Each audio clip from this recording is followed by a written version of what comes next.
I have been asked quite often, how are you as a single mom, with blonde hair, moving through Latin America, which most Americans perceive as a dangerous place. How are you so courageous? And that question always makes me giggle. It's just like, what? Okay, that speaks more to your perception of the things that I'm doing than my experience. That's the first thing.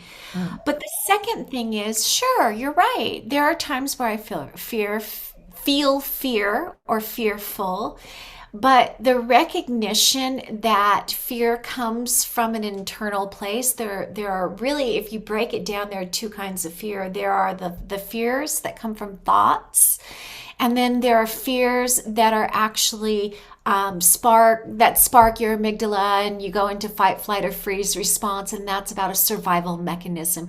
Thank God I have that. Thank God every human has that, because it's designed to keep us safe, and that's the survival of our species. Now, the fears that are based on thoughts can be unpacked, and that's part of my inner journey. So the ones that I have, like, I initially had this fear that, oh my God, am I ruining my child's life by choosing this lifestyle? That came up as a true fear. The fear then is a thought, it's a question, but it's really, the implication is I am ruining my child's life.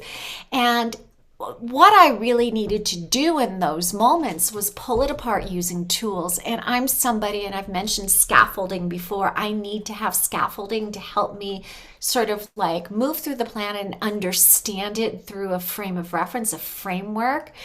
And I've used tools in all of my healing journey. And one of the most powerful ones that I discovered before I even got pregnant with my son was Byron Katie's The Work. And Oh, that's yes. Yeah. one of the Wonderful. It's a ways. beautiful one. Yeah.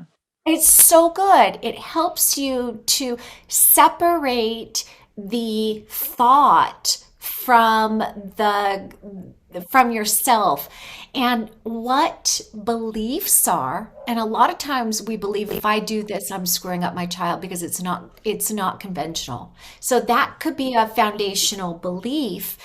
And a belief is only a thought that is thought over and over, and No. you create a pattern of thinking, and then it goes into your subconscious, and then the subconscious plays that back when a particular, situation is triggered. You run that story. It's kind of similar to having software running in the background. And once I learned that it was okay to question the things that I was thinking, first, it's a skill to watch your thoughts, then learn how to pause without reacting, and then move into a space of responding. And that time in between gets shorter and shorter if you practice this over and over, which I have been for 30 years.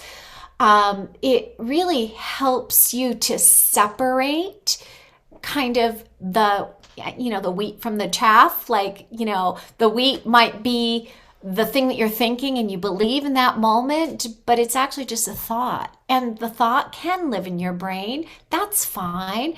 But do you have to believe the thought?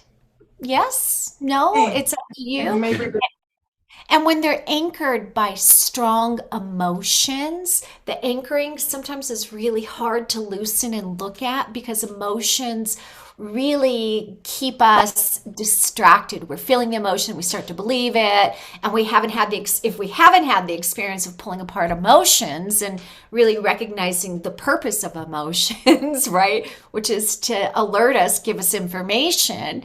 Um, we start believing these things. So it's like, okay, just tools and skills to pull this stuff apart. Doesn't mean I'm Yeah. courageous. It just means I have skills and tools to pull the stuff apart, and to be uncomfortable, or sorry, to be comfortable with being uncomfortable, because it's yeah. an Absolutely. uncomfortable process. Yeah.